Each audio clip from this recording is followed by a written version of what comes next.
I'm here with Mark Sisson, who is the creator of the Primal Blueprint and founder of Primal Kitchen, and we're going to talk about where diet is going today. Mark, thanks for hopping on, man. It's always a pleasure, Thomas.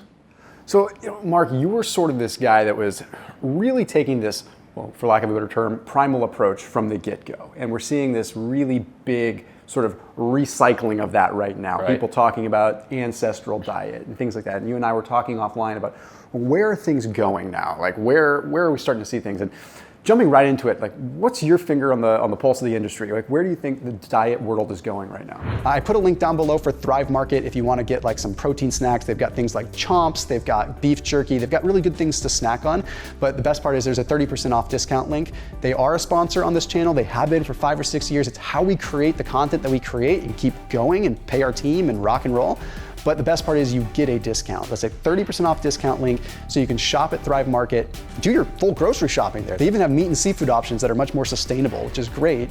Already generally cheaper than the grocery store, and it gets delivered to your doorstep. So 30% off using that link down below for Thrive Market. I'm not saying Thrive Market's gonna fix fatty liver. I am saying they are gonna give you the tools to revamp your lifestyle. And as this video goes on, I think you'll understand more of what I'm saying. So after this video, check out that link down below in the description, get some groceries delivered, and get a $50 free gift as well when you use that link. Well, if we go back, 20 years before Paleo, before Primal, before Carnivore and Ancestral, we were looking at sort of the food pyramid and 6 to 11 servings of grains being the operative advice for people and keeping meat to a minimum. And then along comes the Paleo movement, which Lauren Cordain sort of lifted out of the studies that he'd been doing, which indicated that if we ate real food, focused on plants and animals, avoided processed foods, we would be healthier and trend more toward our ideal body composition. I came on board, helped popularize that movement with the Primal Blueprint. Rob Wolf, another one who came in, of course, Art Devaney.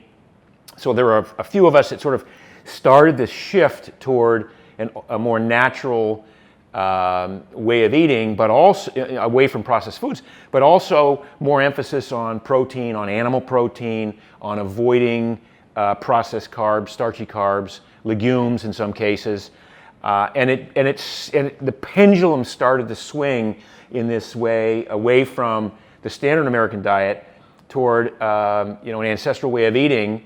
And it was great. That was 15 years ago. But then I was one of the ones who also said, well, is there more? Can we go even further in our pursuit of health?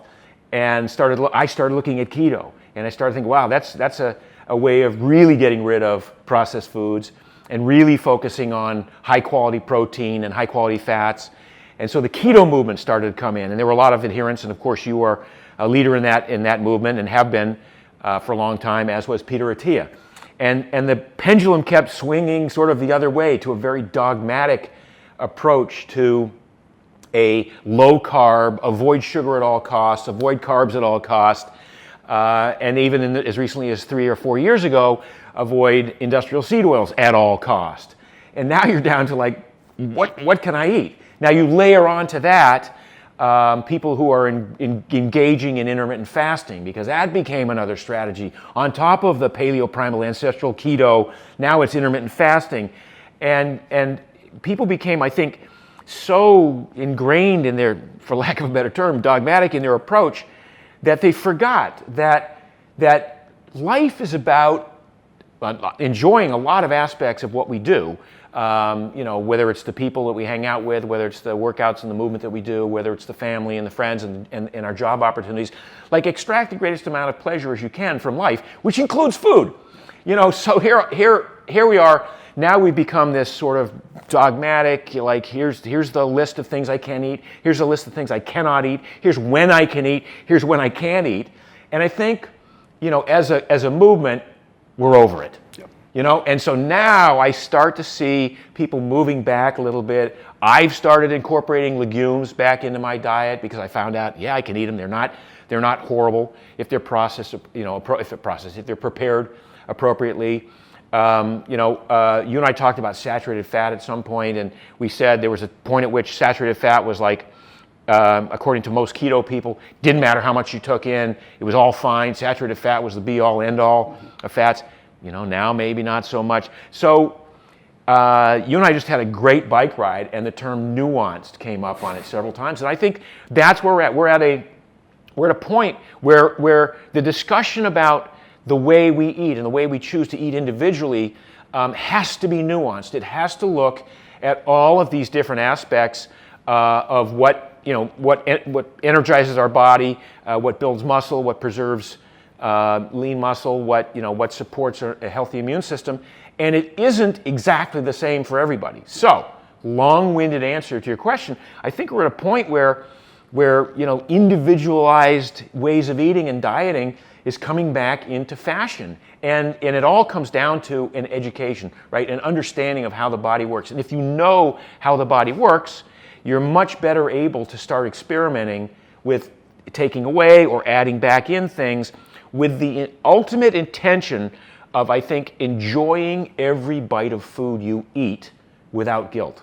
We were just talking about this, JR, the videographer, and I, last night when we were eating some Mediterranean food, and we were talking like traveling and being able to enjoy food. Like that is, and if you're not careful, you completely eliminate that. You completely, in an effort to be the healthiest person, to squeeze an extra couple of years out of your life, and and you're throwing it all by the wayside. But what you have to be careful is, okay, that doesn't mean that you go indulge in a bunch of, hyper palatable garbage. That's right. That's not the point, because that's not going to make you feel good either. But, it's finding that delicate balance of, okay, how do I feel good but still reap the benefits of all these things? And I think you absolutely nailed it. I mean, we've gotten to a point where, especially with social media, things are moving at such warp speed where we say, okay, well now this is bad. Okay, well now that's eliminated. So now we have this super narrow scope, and then we start saying, okay, well just fast for longer. And that's where even I'm guilty of promoting fasting so much to the point that the message gets misconstrued, or I'm saying, well, fasting needs to be a tool in your toolbox. Right. And eventually, if you're not careful, you're going to be doing one meal a day and eating a bag of Doritos, and that's it, right? Because fasting is the end-all be-all. But it almost seems as though, we're seeing like guys like Paul Saladino, and in case you don't know who Paul Saladino is, he was like hardcore carnivore all the way, Yep. And now he's started to implement fruit back in, and he's catching some flack for that, and say what you want about the guy. He's starting this movement that's actually getting people to go, hey, wait a minute, I can do carnivore, but maybe I'll also have fruit. And now people are starting to say, well, maybe I'll have a small handful of seeds too, because it's what our ancestors would have eaten.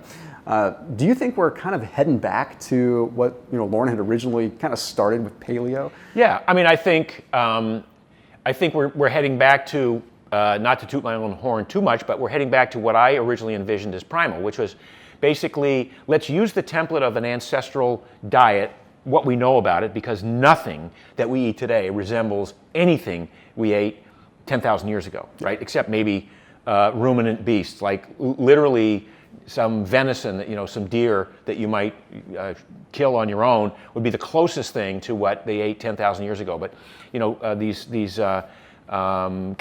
beef cows and beef cattle and lambs, they're close. They're the kind of ruminants, but they're not the aurochs and the earlier versions, right? So and forget about fruit. Fruit doesn't resemble anything that it resembled 10,000 years ago. I think probably now fruit is grown for its sweetness and its in the size. I mean, you get a blueberry now that's as big as a melon sometimes.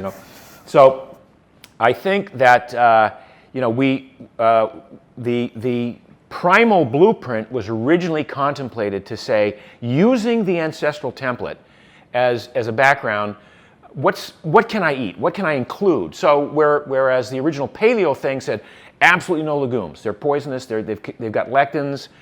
Even Stephen Gundry, my good friend, will come in now and say, well, tomatoes have lectins, and lectins are problematic for a lot of people. Maybe they are, but I don't think they're as problematic in small amounts as people might come to believe reading these books about lectins and horrible lectins and phytates and all of the anti-nutrients that even Saladino talks about, right? So I think I look at how can I find for myself, how can I be as inclusive as possible of things that aren't going to kill me in the short term and maybe not even in the long term, but taste really good, that are crunchy and add variety to my meal. Whereas in my early days of the Primal Blueprint, I agreed, no legumes, all carbs, not all carbs, but all of the processed foods, keep away, no wine, no alcohol, because that was the original paleo thing. And I was like, well, wine might be okay for some people, so bring some wine back in.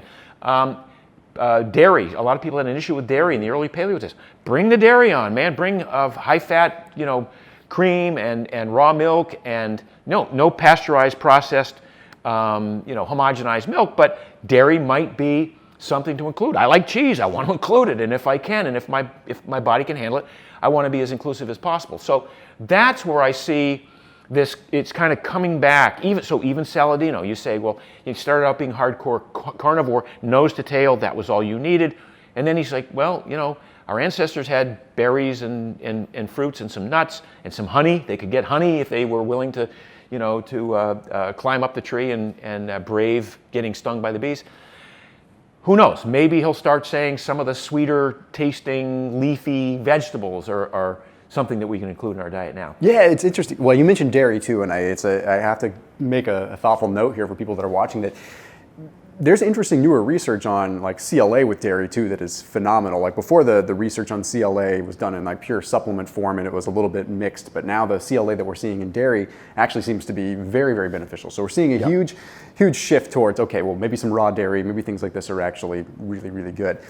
And to your point on this, okay, like where does it stop? And what do we actually know is historically accurate? You have people that get on their high horse and say, no, well, this is what our ancestors eat. Well, were you there 10,000 years ago? And I remember seeing a TED Talk literally like 10 years ago, and I can't even find it anymore. It's out there. So if someone can find it, post it in the comment section. But it was talking about us being cookivores. Yeah.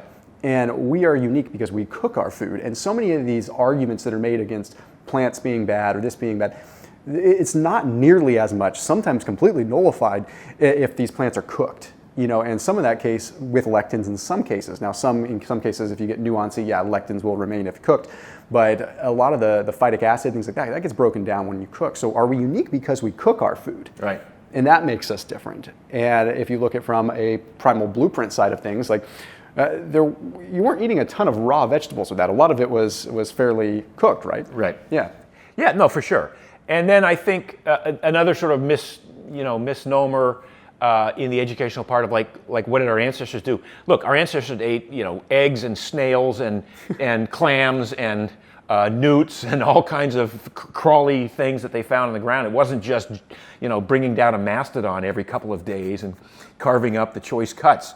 So when we say that we are that our DNA evolved to thrive on animal protein, it isn't just those choice cuts of meat.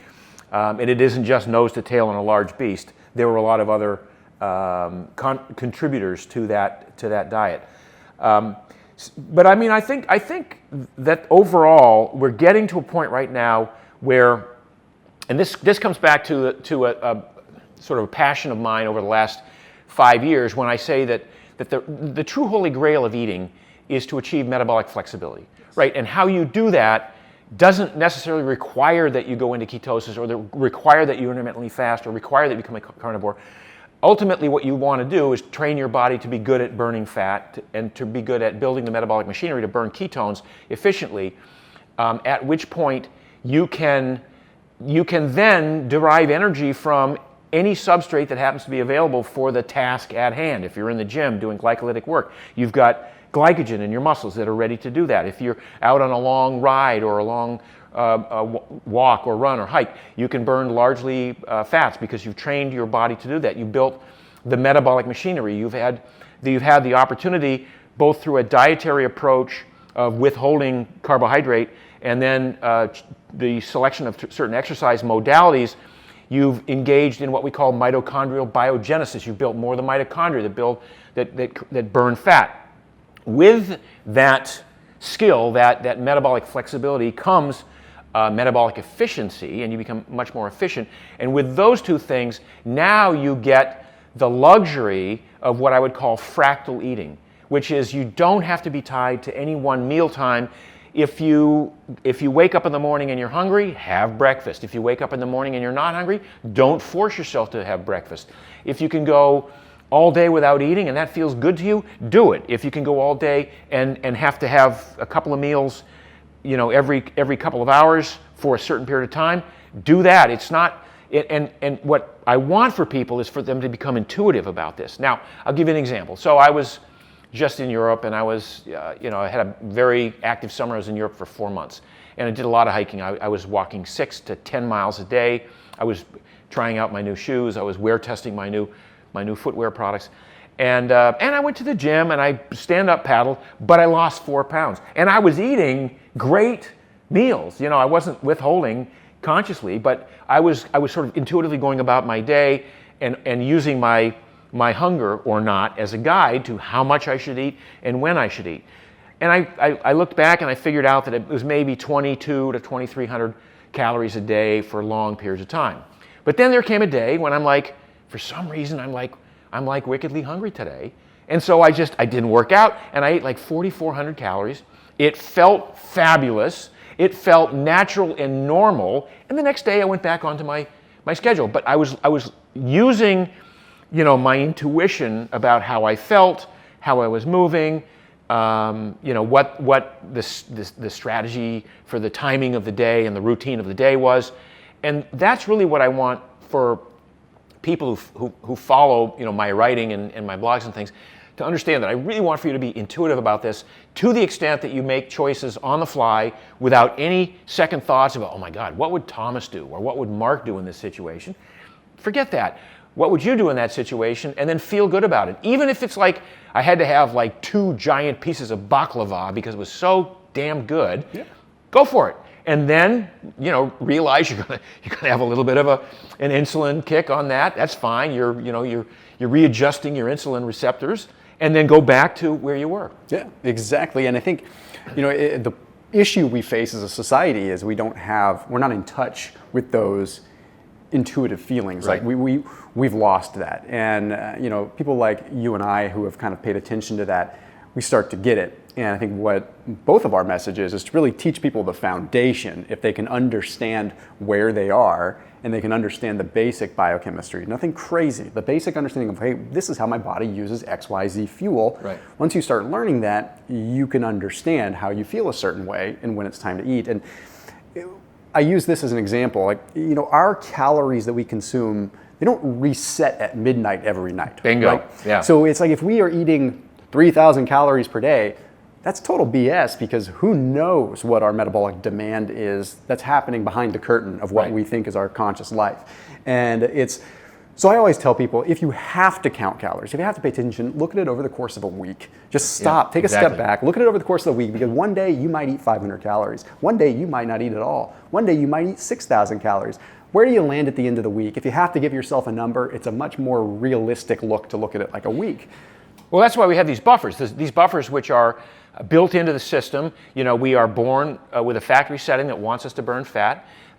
Thank God we've got this long-term genetic recipe that says, that was forged, by the way, in a crucible of scarcity, such that we're wired to overeat, which is, works to our detriment to a lot of us right now, but we're wired to overeat because in a time of scarcity, we've evolved this system that converts excess calories into fuel that we carry around with us all the time. It's one of the most elegant.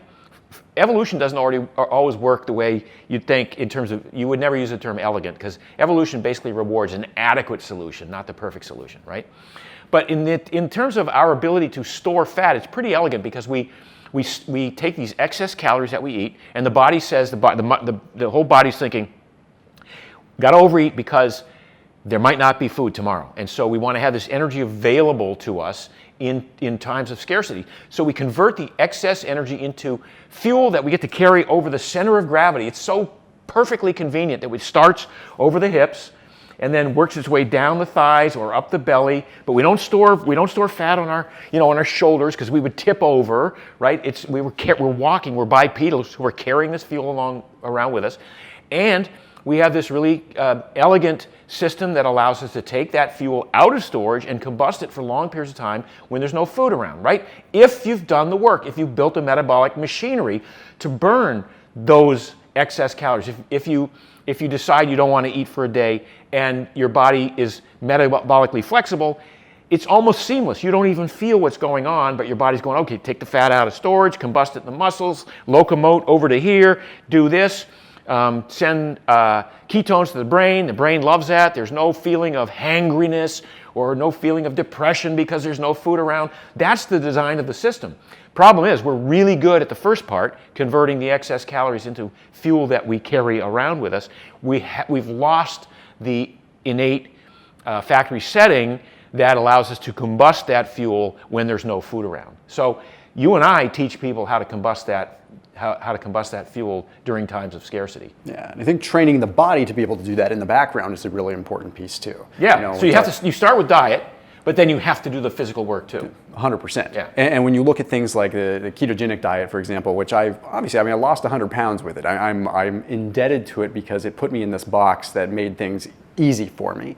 And you teach keto, or I teach keto in such a way where it's saying like, hey, like this is a way for you to create a stressor upon your body, especially if you're very overweight and exercise is difficult at this point in time. You can create a stressor that kind of helps influence this shift before you have an opportunity to become very active. It's hard to be 100 pounds overweight and become very active. Absolutely, you can make an effort and be more active, and it helps kind of get that shift.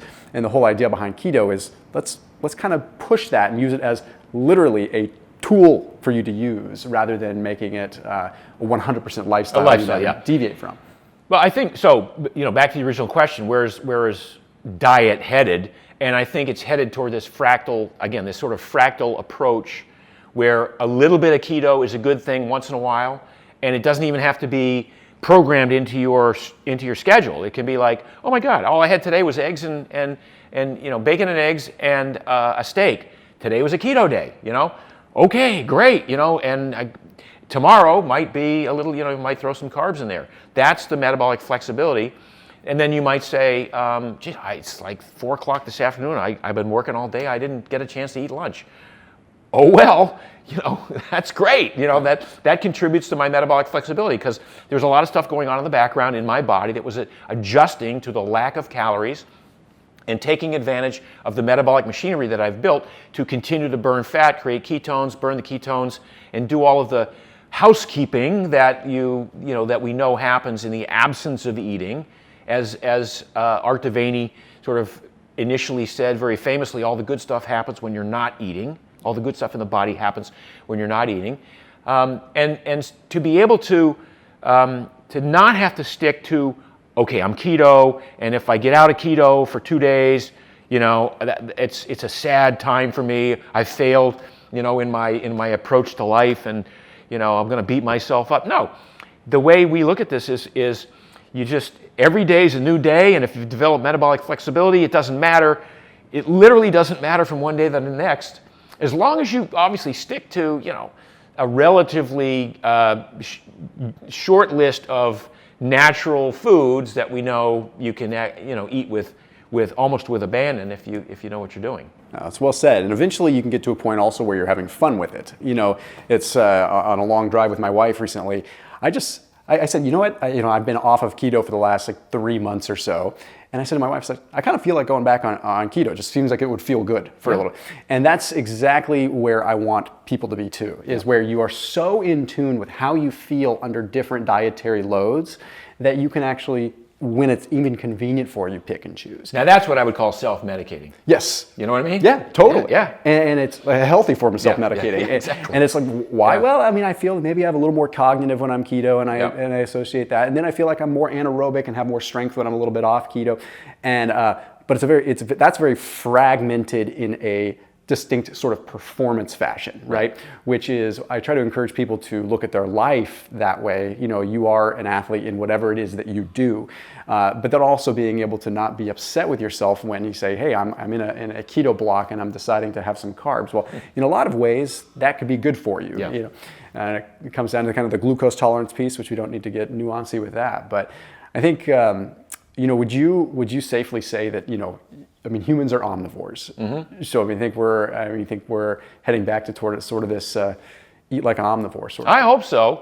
I hope, because if you look at some of the direction of the frankenfoods and the lab grown meats and the some of the things the fake meats, the plant-based meats. Yeah.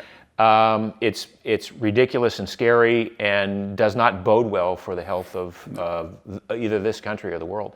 So I hope we're headed back to a true, omnivorous diet. And I would say, one of the ways, like we talk about regenerative agriculture being a way to feed the planet and to regenerate topsoil, to be able to grow the kind of plants, vegetables, and fruits that we would complement an omnivorous diet.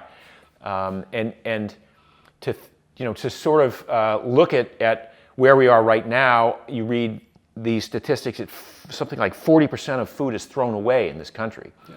So it's not like we can't feed people in the country, it's just that we make too much of the wrong stuff and throw it away. And if we were to focus on a more quality type diet, as I've said many times, I think the biggest issue for most people in this country is that they just eat too damn much food. They just eat too much food. It doesn't take that much food to be able to thrive in a life, and it's basically as long as you've covered your protein demands, which is about 100 grams plus or minus for most people, and then cut your carbs down or keep your carbs limited to fruits and vegetables. It's difficult to exceed 250 grams a day of carbs doing that. Very difficult. And very difficult. And then use fats, as a way to, top off your energy stores or to add satiety factors to whatever it is you're eating. It winds up not being a lot of calories, and you've gotten all of the macros that you really need to thrive. And quickly, before we end this, I want to kind of end on a powerful thing. And there's no right or wrong answer, do you believe that we as humans thrive in a mild deficit? Oh, 100%. Yeah, I do. I mean, now, again, that doesn't mean you can't have a surfeit in excess every once in a while, but I think, look, we talked about the DNA recipe that we all share that builds muscle the same way, that burns fat the same way, that supports an immune system the same way. It's just the degree to which we do these functions, perform these functions, that depends more on your familial genetics. But as humans, we all do these things the same way, and I think all of this was forged in an environment of scarcity, of hormetic stressors, of fear that you were going to be chased by a lion, or lack of food for long periods of time, or being a little bit too cold at night, or being a little bit too hot in the daytime. All these things were endemic to our creating this genetic recipe that we have today, and we live a very soft, cushy life, and we don't have access to these. That's why some of these hormetic stressors, like once in a while going in a sauna or once in a while going in a cold plunge, are actually a good thing for brief exposures, as is not eating for a couple of days at a time, once in a while.